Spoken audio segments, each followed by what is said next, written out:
शिवाजी भाई साहब, मैं एक ऐसा बात मतलब मैं इसको विमर्श में इसलिए ला रहा हूं कि आज जात इस हमारी राजनीति का एक कड़वा सच है। जात पे लोग बात करते हैं। हमारे प्रधानमंत्री बताते हैं कि हमारी राष्ट्रपति जो है वो जनजाति से आती हैं। हमारे पुराने राष्ट्रपति को कहते थे कि वो भाई दलित हैं, तो इसलिए वो उनको भी कहीं ना कहीं वोट से जोड़ने की कोशिश होती है और ये साफ साफ होती है। मैं थोड़ा इसलिए इस बात को ला रहा हूं कि मैं दर्शकों को भी बता दूं और हम और आप जिस इलाके से आते हैं उसमें कि जो बैकवर्ड का जो वोट के जो एमएलएज हैं, सबसे ज्यादा परसेंटेज, सबसे ज्यादा लोग अगर बैकवर्ड में उत्तर प्रदेश में जिस जात से आए हैं वो जात है कुर्मी। 27 एमएलए बीजेपी के हैं, 13 एमएलए बीजेपी सपा के हैं, 41 एमएलए कुर्मी जात से आ रहे हैं। और ये बात मैं इसलिए कह रहा हूं कि उसके बाद जैसे लोग लगता ना, यादव 24 सपा 3 बीजेपी 27 हैं, वो 41 हैं। और नीतीश कुमार को आज शायद जैसे कम लोग जानते होंगे, लेकिन जब नेशनल लीडर के रूप में आप देख रहे हैं तो मेरा स्पेसिफिक प्रश्न आपसे यह है कि आज मोदी जी की मजबूरी है कि वो अपना दल के साथ अगर वो अपना दल के साथ गठबंधन नहीं करेंगे तो वो बनारस की सीट नहीं जीत सकते हैं। अपना दल के साथ गठबंधन करना उनकी मजबूरी है, क्योंकि वो कुर्मी वोट उनको नहीं मिलेंगे तो आज वो हार जाएंगे बनारस से। आपको क्या लगता है कि नीतीश जी के आने से जो ईस्टर्न यूपी की पूरी बेल्ट है उस पे इस जो कुर्मी वोट है, जहां पे आज अपना दल का थोड़ा वो है, उस पे फर्क पड़ेगा और नीतीश जी उस रिजल्ट को चेंज करने की स्थिति में रहेंगे? उनका कैंडिडेट हो चाहे ना हो, जनता दल यू का ना हो, सपा का कैंडिडेट हो, लेकिन उस पर क्या प्रभाव डालेंगे वो? शिवाजी राय सर। जी भाई साहब नमस्कार। 2017 का जो चुनाव चल रहा था ना, 2017 का चुनाव, उस चुनाव के दौरान जब इन्होंने नारा दिया था नीतीश जी ने, शराब मुक्त समाज और आरएसएस मुक्त भारत, संघ मुक्त भारत कहा था उन्होंने। मुझे एक अनुमान है कि पूर्वी उत्तर प्रदेश में जिस तरह से कुर्मी बिरादरी के लोग ही नहीं, केवल बैकवर्ड लाबी भी उनके साथ जिस तरह से खड़ी हुई और एक बड़ा मैसेज पूरे देश में गया। 2017 की बात है जब जनता का मामला चला कि मोदी के खिलाफ उनको खड़ा होना है, तो पूरे बैकवर्ड कम्युनिटी को लग रहा था कि हमारा एक बड़ा लीडर देश में मिल रहा है, जो नीतीश कुमार के रूप में वो देख रहा था। एक बहुत बड़ा मोमेंट था, मैं देख रहा था यहाँ पर।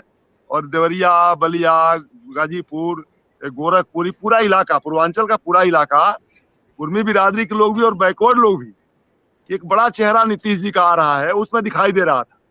तो इसमें कोई संदेह नहीं है कि नीतीश जी को आगे करके, और जैसा कि सोनिया गांधी ने 6 महीना पहले से ही बातचीत हुई थी, जिसके तहत जो है उन्होंने बिहार में सरकार भी बनाई आकर के कांग्रेस और तेजस्वी के साथ मिल करके, तो वो पहले से ही योजना पहले से चल रही है।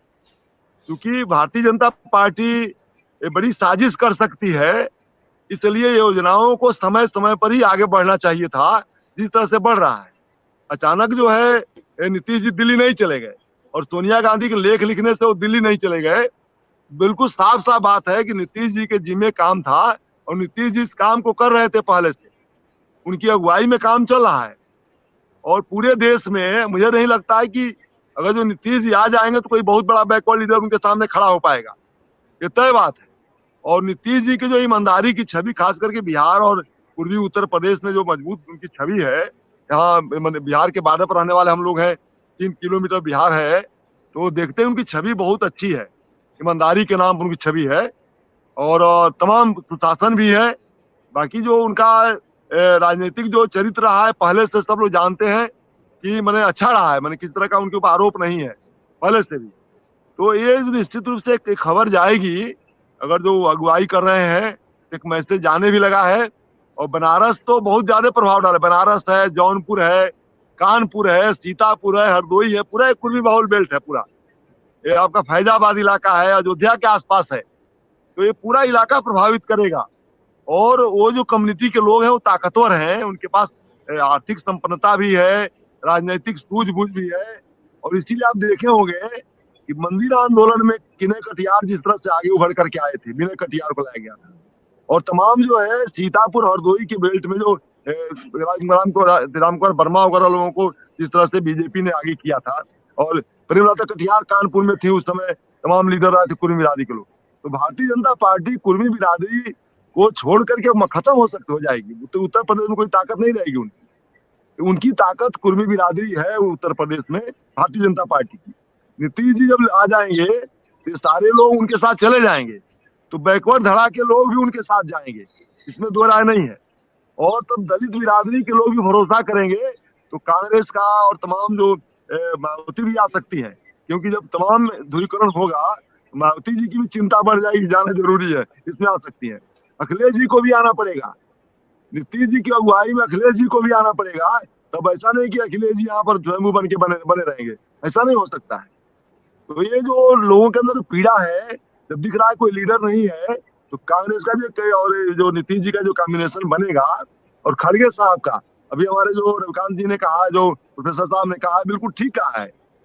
जिस तरह से खड़गे साहब की एक वैल्यू बढ़ रही है देश में, एक लीडर के रूप में उभर रहे हैं, मजबूती से उभर रहे हैं।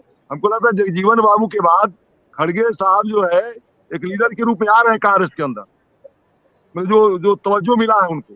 और निश्चित रूप से ये भले कह दिया जाए कि उनकी लगाम 10 जनपद में है, ये आलोचना के लिए कहा जा सकता है, लेकिन एक अध्यक्ष को जितना सम्मान मिलना चाहिए, वो सम्मान जो है सोनिया गांधी, राहुल गांधी या प्रियंका या कांग्रेस के अन्य नेता, चाहे जयराम रमेश जी हो या गहलोत जी हो, उनको एक लीडर के रूप में स्वीकार कर लिए हैं सब लोग। नहीं, ये लीडर है, इसमें दो राय नहीं, अध्यक्ष हमारे हैं, ये मन से स्वीकार किए हैं।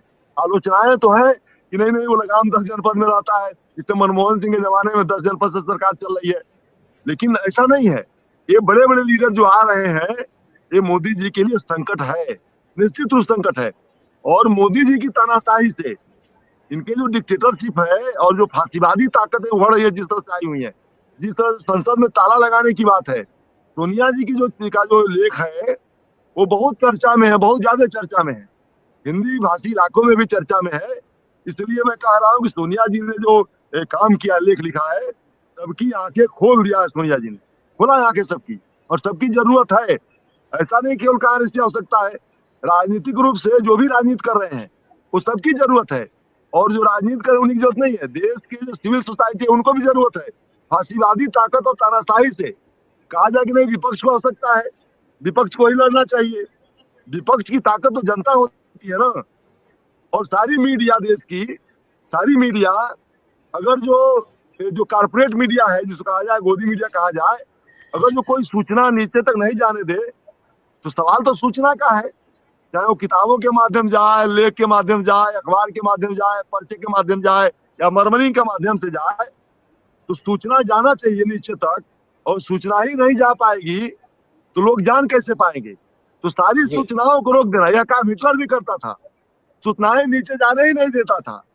और ये फांसीवादी ताकत और ये तानाशाही ताकत समझती है कि जनता को सूचना नहीं पहुंच पाएगी तो हम हमेशा राज कर लेंगे। फिर ऐसा तो हुआ नहीं, ऐसा तो मुसोलिनी के साथ भी नहीं हुआ, हिटलर के साथ भी नहीं हुआ, इनके साथ कैसे हो जाएगा? तो लोग कहेंगे, गांव में आता था, गांव में कहा था ना, वो जो तमाम जो है ड्रामा नाच चाहता था, लोग कहते थे मामला गड़बड़ है, यानी गाना वाना चलता था, मामला गड़बड़ है। मैंने सूचना नीचे तक ना आ पाए, अडानी की बात नीचे ना आ पा रही है, इसका मतलब लोग कह रहे मामला तो कुछ है, अडानी की बात क्यों नहीं बता रहे हैं, ये मामला तो कुछ गड़बड़ है। ये तो सारे लोग कहने लगे हैं। तो सूचना का नीचे धीरे धीरे आना, और ये पूरा ऑर्गेनाइज तरीके से लोगों को आगे बढ़ना, विपक्ष को, और विपक्ष की भी जरूरत है। मैं आज कहूँ आधा मिनट में कि विपक्ष को जरूरत तो है ही, लेकिन देश के लोगों को जरूरत इस बात की है। फांसीवादी ताकतों से देश का नुकसान हो रहा है, तो देश का नुकसान हो रहा है तो हर नागरिक की जरूरत होती है, हर चेतनशील प्राणी की जरूरत देश में है कि वो इस सत्ता के खिलाफ लड़े, खड़ा हो। केवल कह देने से कांग्रेस का काम है, अखिलेश का काम नहीं है, मायावती जी काम नहीं है, नीतीश काम नहीं है, ये काम जो है सबका है।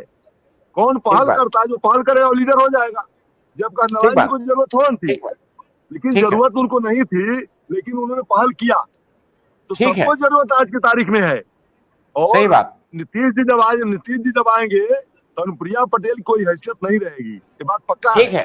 नीतीश जी नहीं आए, क्योंकि बड़े लीडर के रूप में आएंगे तो हर जाति कम्युनिटी के लोग बड़े लीडर को स्वीकार करते हैं। एक उनका जो है आचरण होता है, चरित्र कहा जाए, तो बड़े लीडर के साथ जाते हैं, तब छोटे लीडर के साथ क्यों जाएंगे? अगर उनका लीडर देश का लीडर हो रहा हो उनकी जाति का, तो छोटे लीडर के साथ क्यों जाएंगे? तो निश्चित रूप से मोदी जी की चिंता का विषय है कि अगर जो सारे ठीक है। इकट्ठा हो जाए, कुर्मी कम्युनिटी के लोग, कोयरी कम्युनिटी के लोग और यादव कम्युनिटी के ठीक लोग है। बिहार से लेकर ऊपर उत्तर इकट्ठा होते हैं, तो उनको ठीक है शिवाजी खतरा भाई, बिहार और यूपी का इकट्ठा होने से ही है। ये बिल्कुल ठीक है तय। शिवाजी जी भाई, जी ठीक है जी। शिवाजी भाई।